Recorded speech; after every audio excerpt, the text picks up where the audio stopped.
In this video, we cover the chilling case of Lauren Giddings, a young woman with a bright future ahead of her, whose life was cut short by someone disturbingly close. Macon is a city in central Georgia. Lauren Giddings, 27, was introduced to us. Lauren was the eldest of her two sisters, Sarah and Caitlin, and was born to Karen and Bill. They claimed that Lauren's puppy, Butterbean, was the true star of the family, and that they were very close. Lauren had always had a strong desire to work as a public defender. She moved from Maryland to Macon, Georgia, in the spring of 2008 to pursue this. Macon locals describe it as leisurely and slow. It's normally a quiet and serene location to live and study, and everyone is friendly. You never meet a stranger. Lauren quickly adapted to her new home.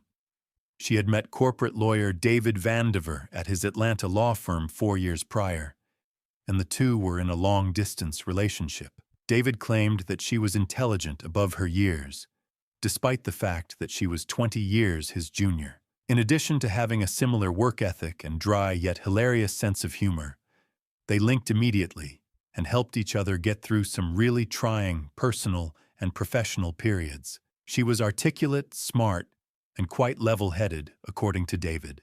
Lauren even succeeded in winning over his very protective older sister, which he said was remarkable because no one had ever done it before. Lauren had no idea that David had already selected the ideal location for his planned proposal. They momentarily split up, though, as their great distance from one another since her move had made things difficult. Lauren had been seeing another student named Joe, but she soon came to the realization that she still had a strong affection for David and wanted to work things out. Joe was quite heartbroken when she ended their relationship, but they remained close friends. In June 2011, Lauren had recently received her law degree from Mercer University's School of Law, one of the oldest in the country. David and her entire family were present to witness her graduation, along with her dog Butterbean, of course. Now, Lauren was eager to use all she had learnt and go headfirst into the following phase. Passing the Georgia bar exam was the next big step, so she spent every free moment studying. But before we continue, be sure to hit the like button, subscribe for more in-depth true crime content, and turn on the notification bell so you never miss an update. It's always interesting to see how far these stories travel, so feel free to drop a comment letting me know where you're watching from. With that said, let's get into the case. She told folks that she needed time to get down to business and concentrate on her profession after attending her sister Caitlin's wedding in Maryland after graduating. Caitlin's special day was made much more memorable by the fact that the entire family knew it would be their last time together for some time. Lauren had chosen to remain in Mon rather than return to Baltimore after graduation, like many other students. She resided in Unit 2 on the second floor of Bars Hall. Located just across from the university, Bars Hall was a space designed specifically for law students. It just made sense for her to remain there for a little bit longer, so she could still visit, speak with lecturers, and utilize the library while preparing for the bar. However, her calm and cozy haven in her flat quickly felt completely different. Lauren had discussed something with her sister that she was certain was happening, but couldn't confirm, and that sounded weird.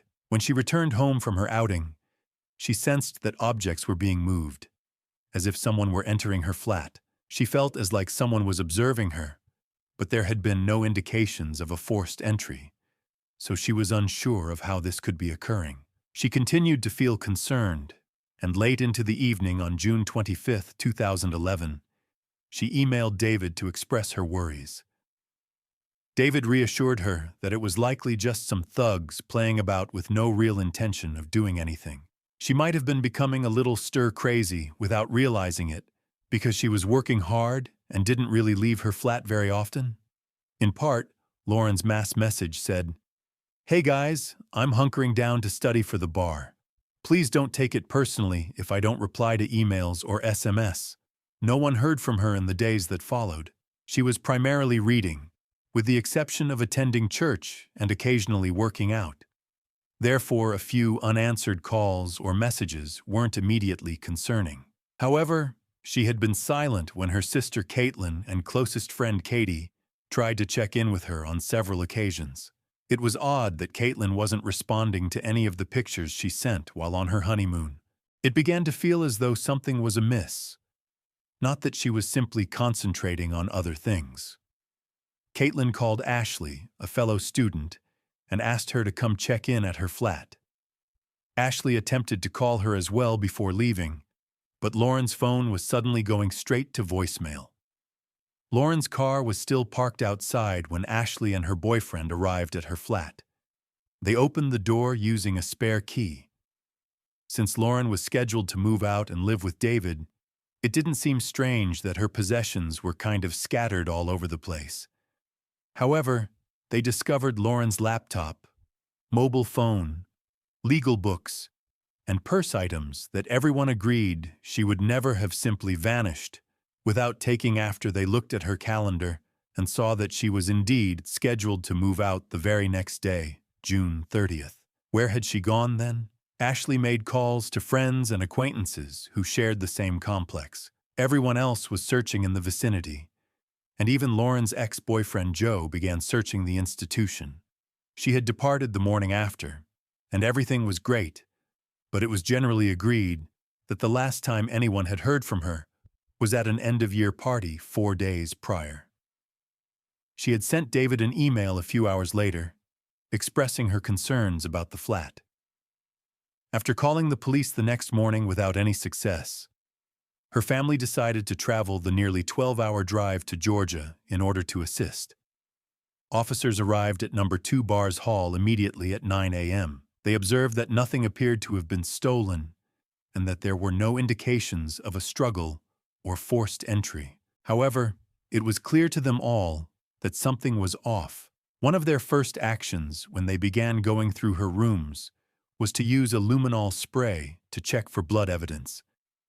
When they tried it in Lauren's bathroom, the outcome was drastically different. Even though everything was turning up clean, blood had obviously been all over her bath. Authorities thought they were now searching for Lauren's body. On a hot, windy day on June 30th, they were moving their search outside to devise a fresh strategy when a large gust of wind blew in, forcing a stench towards them. They were standing close to some bins when they were stopped in their tracks by a peculiar smell. It was definitely the stench of human decay.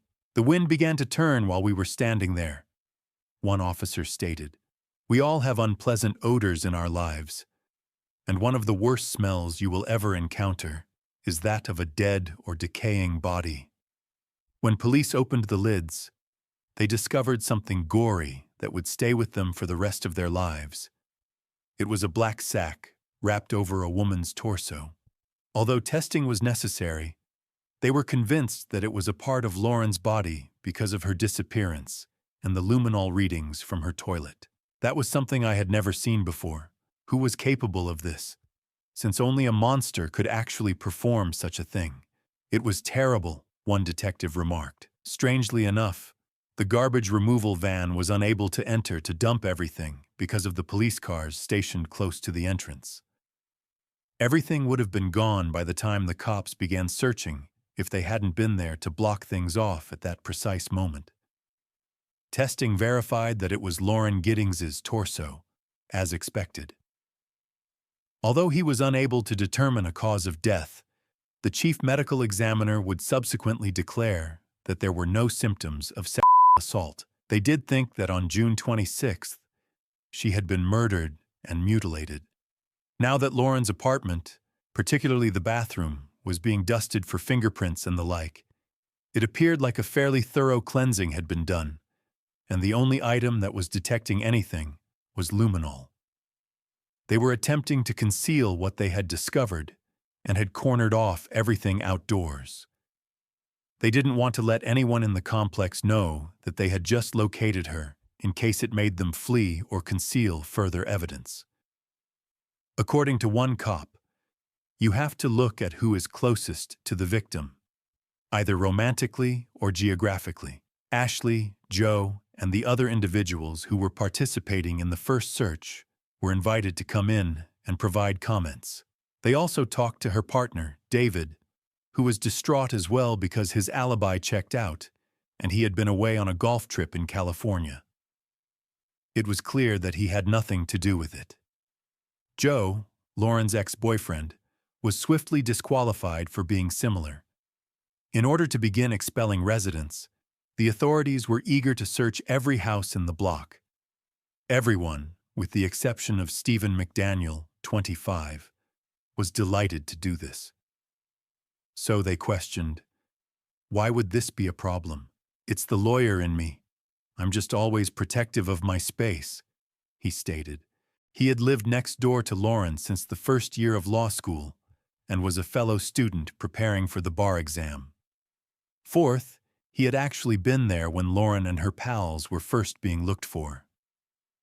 A few hours prior, they had invited someone to visit the station. With me is her next-door neighbor who lives in apartment 4. Can I get your last name? McDaniel. Stephen McDaniel. When was the last time you think you seen Lauren? It was either last week or the week before that. I was coming back from bar prep, and I was driving back, and I saw her going out to run. Is there anything that you could tell me today or add to your statement that could help me locate Lauren? I can't think of anything. I mean, we looked around to see if there was a note or if there was anything, but there was just nothing that we could find to try and figure out where she was.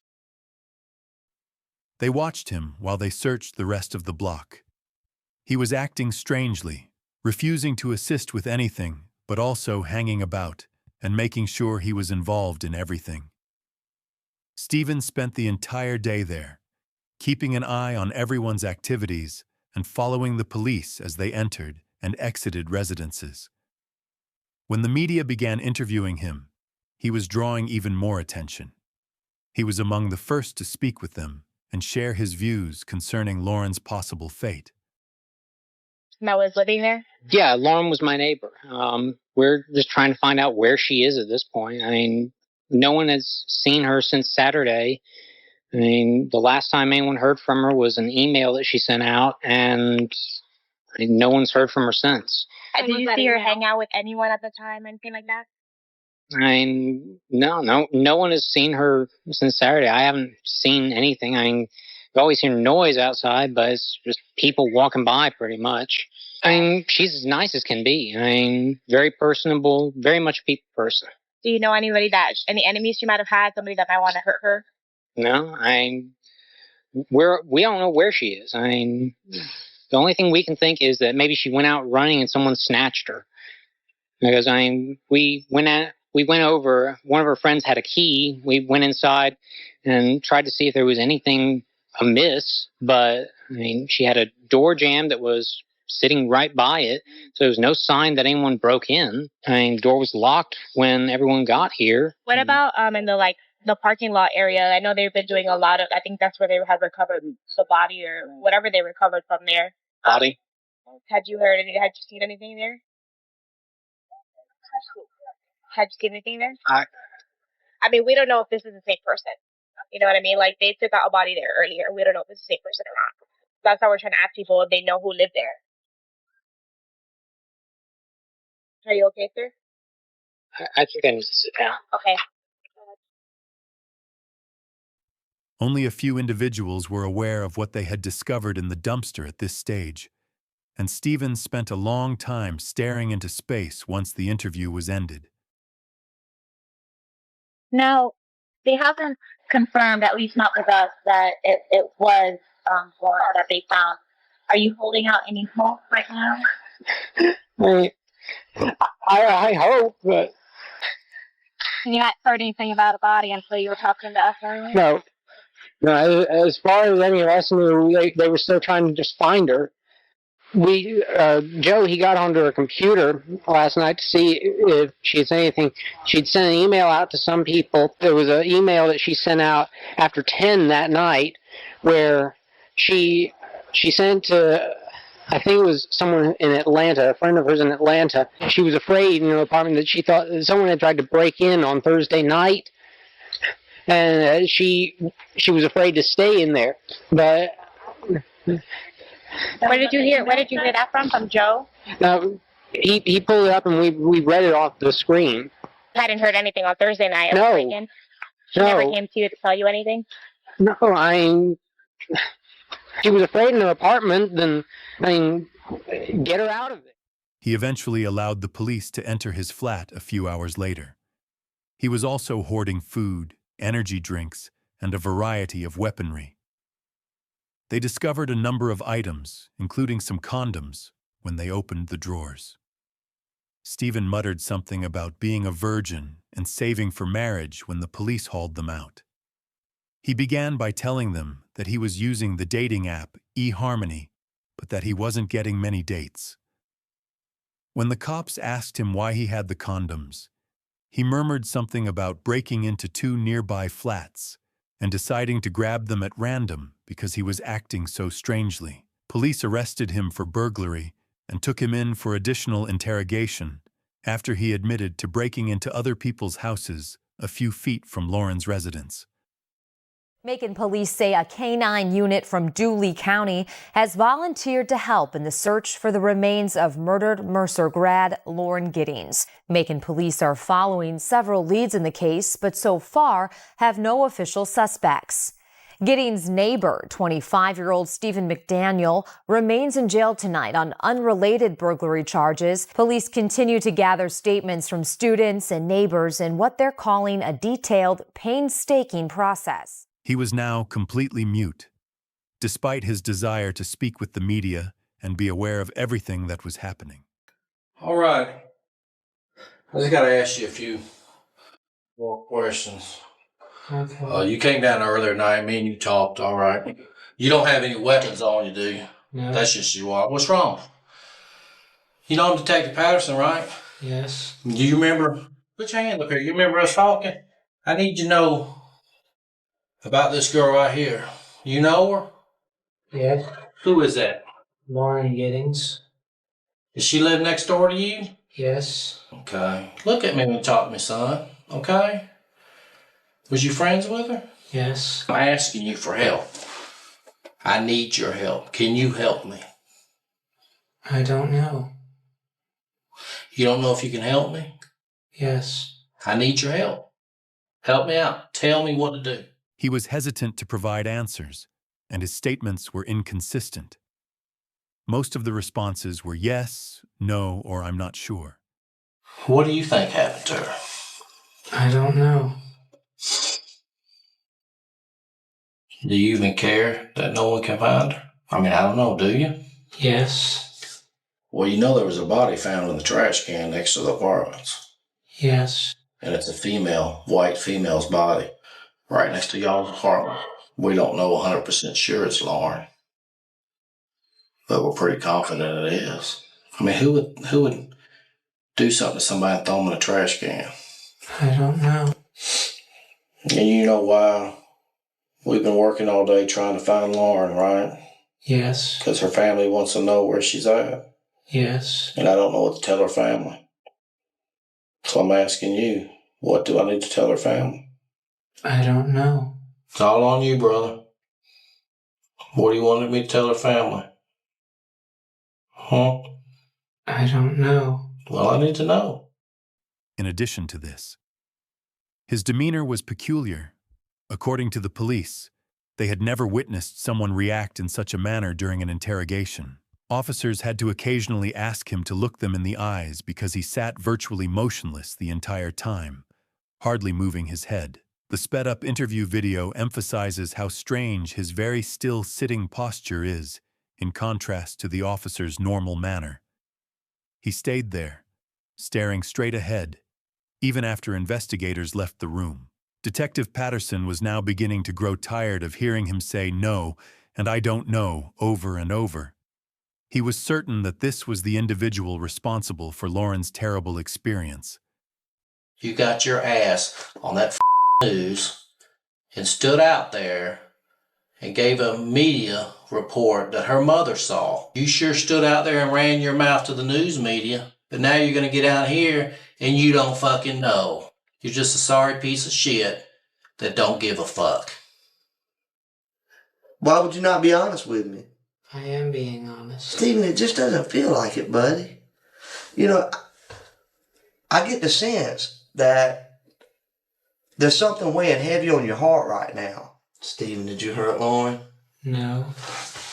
What'd you do, buddy? I didn't do anything. What'd you do to Lauren? I didn't do anything. However, it was past midnight, and they were still not receiving any answers. You're going to look at this right here, this little girl right here, and you're going to say you don't know? I know you know. I don't know. Yes, you know. What are you going to say tomorrow when I say we got your hair with the body? I believe that you're a good guy. You've been picked on. Girls didn't show you the respect that you deserved. You did something stupid. And I believe you feel bad about it. And that's why you're all freaked out right now. We want you to tell it so that way people understand you're not a monster. Things just, you got out of control. It's a sickness. Why'd you do it, Stephen? I didn't do it. Stephen, why are you going to keep telling that? You hurt that girl. No, I didn't. Yes, you did, Stephen. I'm going to take this from me. You don't deserve to look at it. Just stay right here, okay? Okay. I appreciate all your cooperation tonight, okay? Okay.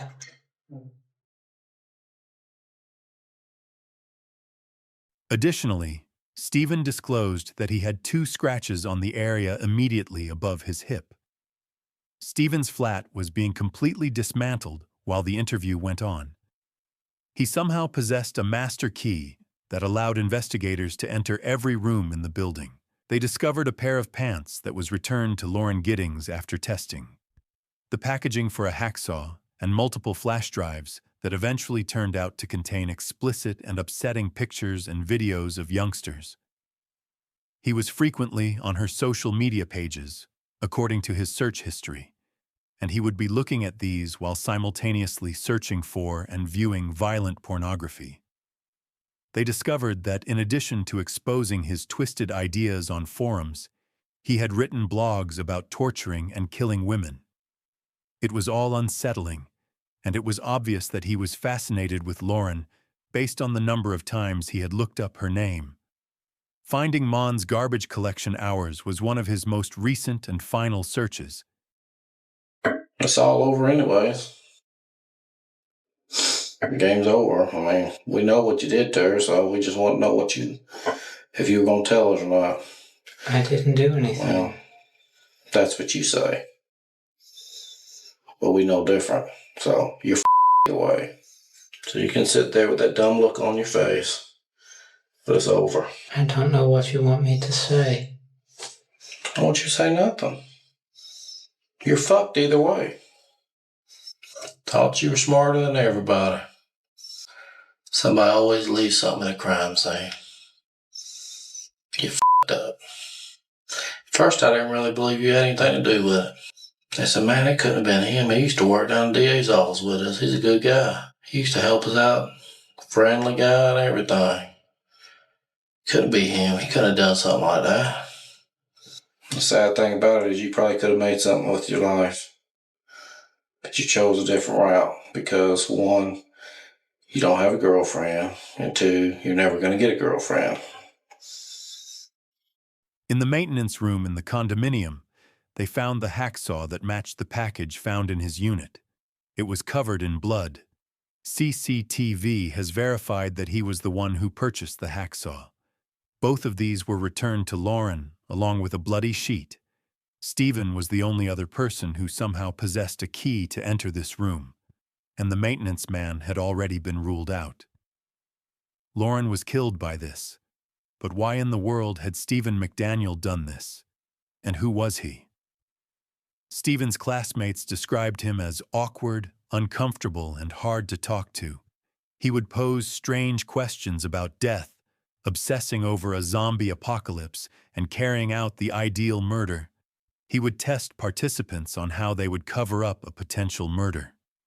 In fact, Stephen was chosen as the student who was most likely to be famous. According to his fellow law students, he was always prepared for an argument. even if he was completely incorrect, and he cockily believed he was the brightest person in the room. Other kids claimed that he was quite content to dispute and disagree, and he would quarrel with everyone, including Lauren. It was obvious he wasn't there to make acquaintances. One individual claimed to be an average student, as did their teachers. He wasn't really noteworthy, but he did have a distinctive voice. His time at university was finally coming to an end, and he wasn't sure where he was going next. He had no friends and no plans for the future as he finished school. He was a little lost. Lauren had made a concerted effort to be his buddy and support system when they moved in next door in 2008. When they noticed that he was rushing about the complex by himself, she even took the time to introduce him to her mother, Karen. On the night before their graduation, Karen ran into him once more. She said, there was something about him during her second conversation with him. The thought of his living next to Lauren kept coming to mind.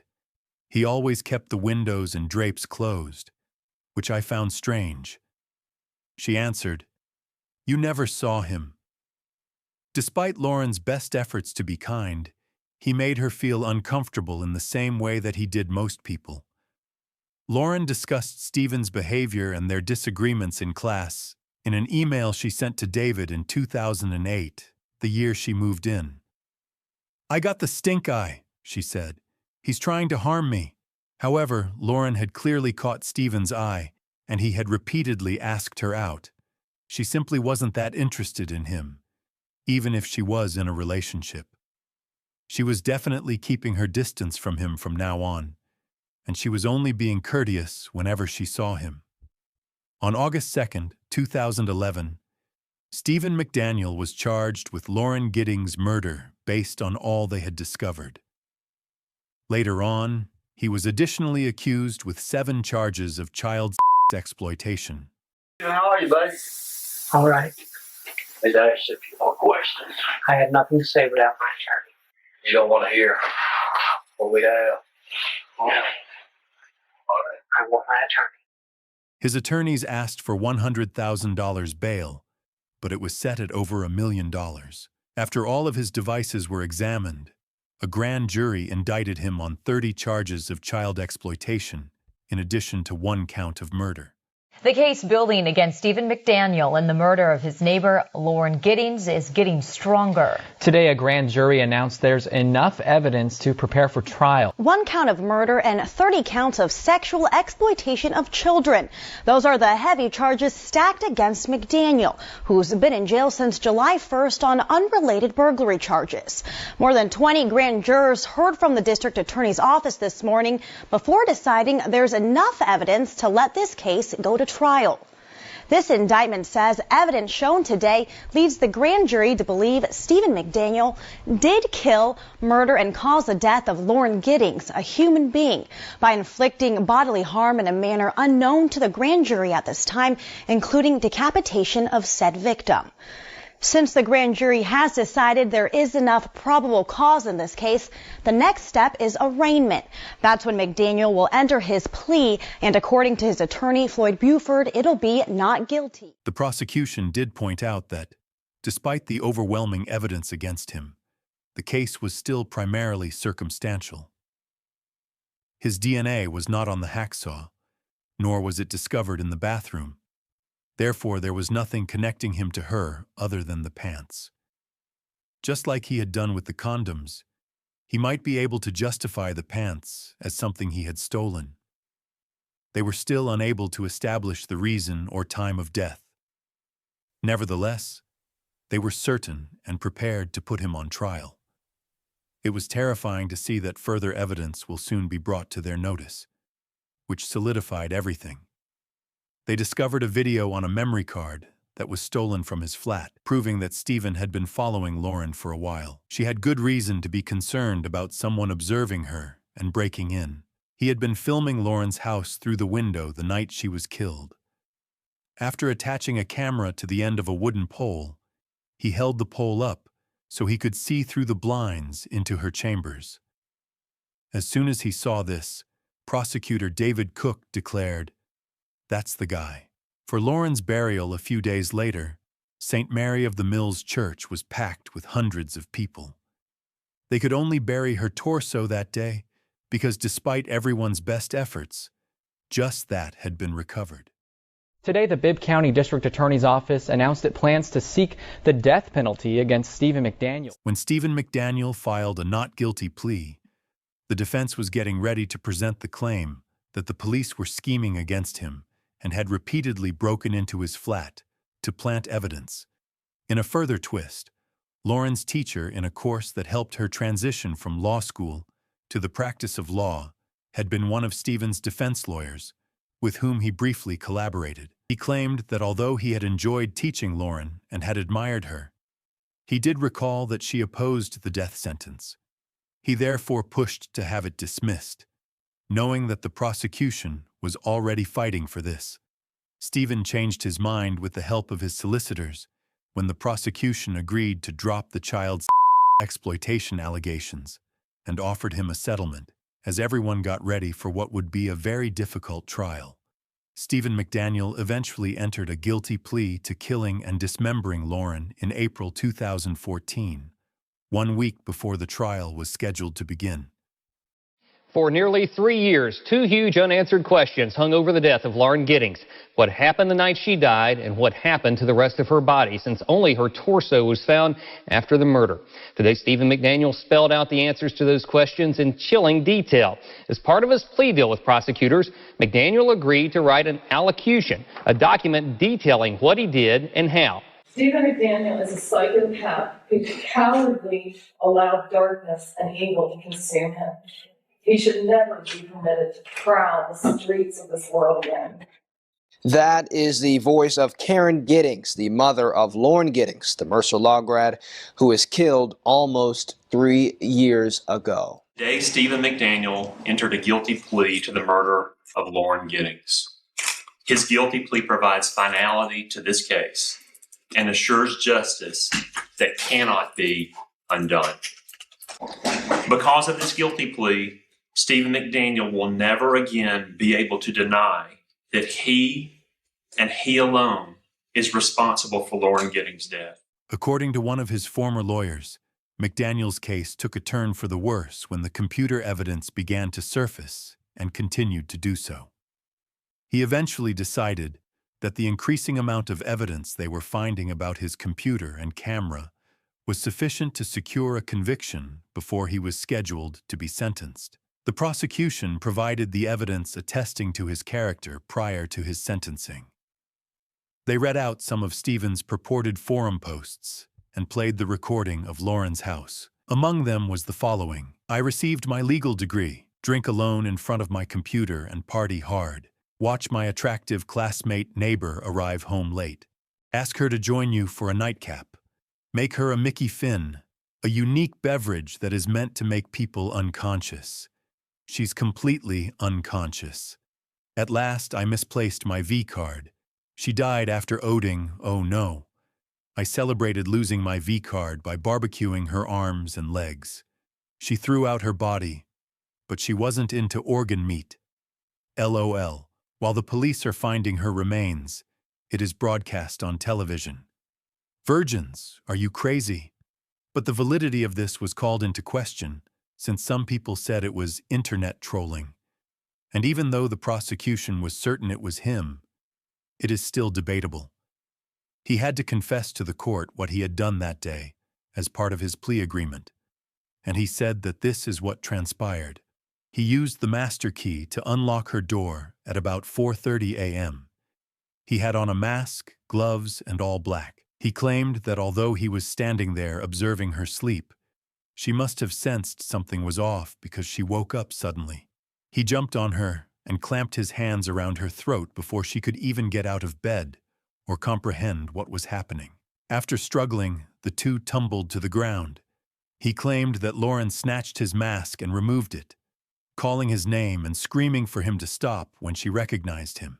He strangled her for about 15 minutes while she fought him off and wailed till she finally stopped breathing. After pulling her into the bathroom, he placed her in the bathtub. For the remainder of the night and the next day, He left her there. He returned with tools, including a hacksaw, on the evening of June 27th, and proceeded to dismember her, a process he detailed in gruesome detail.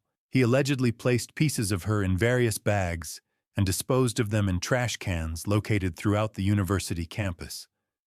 However, assuming it would be taken soon, he placed her torso in the trash can next to the apartment building. He tore his gloves, his shirt, and his mask apart and threw them down the toilet. Stephen said he had not attacked Lauren, and the medical examiner had found no evidence of sexual assault. I never took off the pink running shorts she was wearing when she passed away. Just as I had left them, they were discovered on her torso, he testified in court. People still couldn't believe it, even after nearly 3 years had passed. Stephen also agreed that Lauren had been amiable and considerate to him since they first met. He said that he had been in a deluded, dreamy condition since that night and had persuaded himself that Lauren was still alive. "It's hard for me to explain why I killed Lauren and tried to hide my act the way I did," he stated. "I'm aware that it was terribly incorrect. I don't have any delusions or lack morals or decency. It must be explained by something in my physiology, psychology, or neurology, possibly by my own unique disorder." He expressed regret to the family and that he misses Lauren every day, but he doesn't ask for their pardon. "I can never deserve it in any way. I would go back and change what happened," he stated. Lauren's strong opposition to the death penalty was the only reason the prosecution decided not to pursue it. Her family acknowledged that and expressed their desire that he lived a long life while incarcerated in the worst conceivable way. Stephen McDaniel received a life sentence without the possibility of release until 2041. He sent a long letter from prison after being sentenced, alleging that he had been intimidated by the police and that his case had been unfair from the beginning.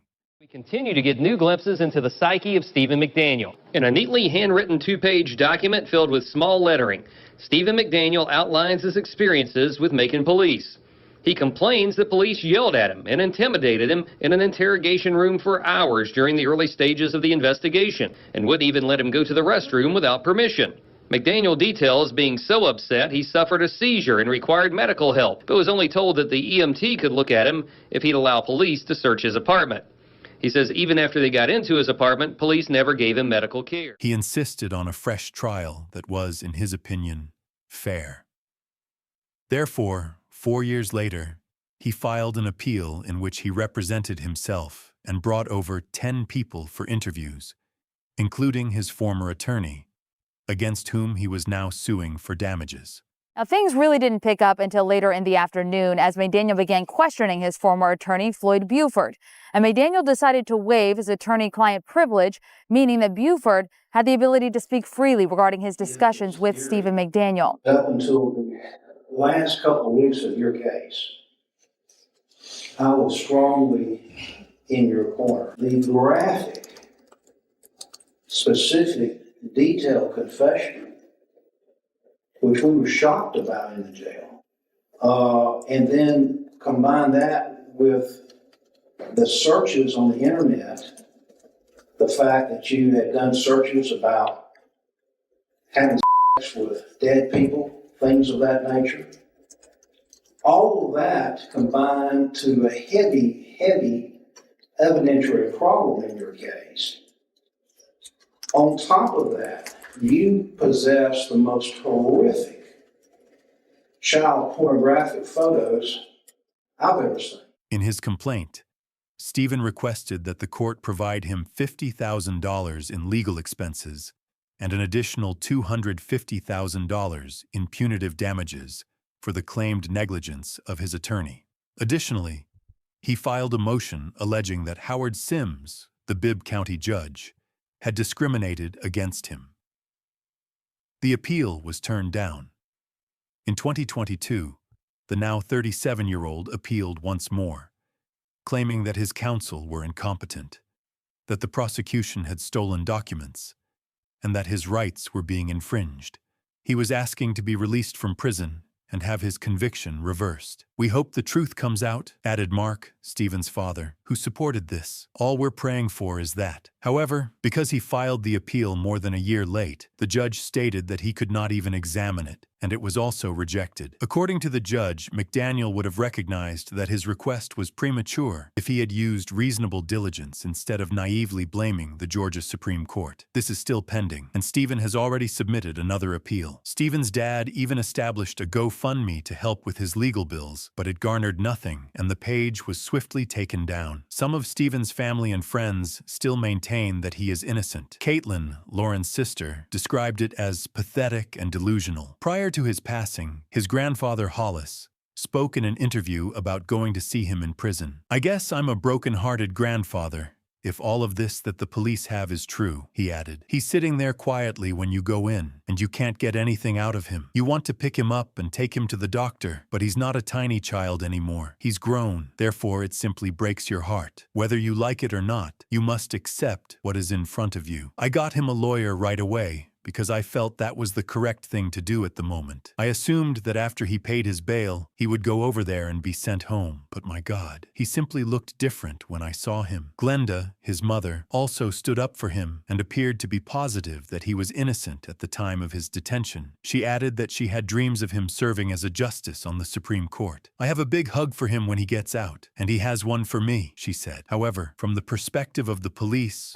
the prosecution, and Lauren's family, the trial was over, and the right choice had been made years prior. Even though he might have been a recluse, Caitlin, Lauren's sister, stated that she might have been one of the individuals who was genuinely kind to him and paid him some attention. Telling your children not to travel to this side of town or to lock their car when they get in is not a narrative here. There is no, she shouldn't have done this, and it wouldn't have occurred, because you should always treat people with kindness. You ought to treat your neighbors with kindness at all times. A person is not necessarily different just because of their appearance. In this instance, however, he simply was. Investigators think that day they prevented a predator, a potential serial killer, and a threat to children. After being chosen as the most likely to become famous candidate in his youth, he is now notorious for committing one of the most horrifying acts the town has ever witnessed. The police recognized that the case might have gone cold, and they might not have ever apprehended Stephen if the garbage collection services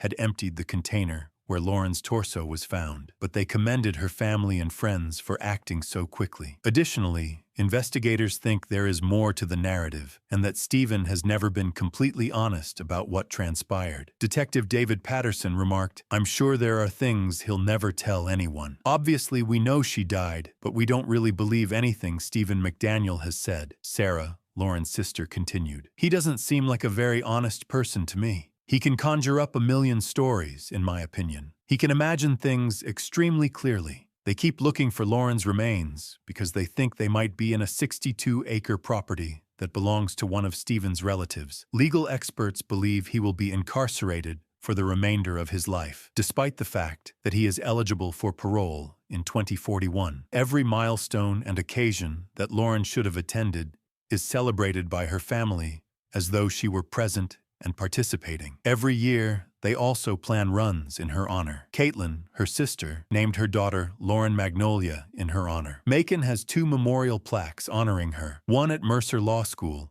and the other on a pink seat in Mon's downtown district's Washington Park, where she enjoyed running.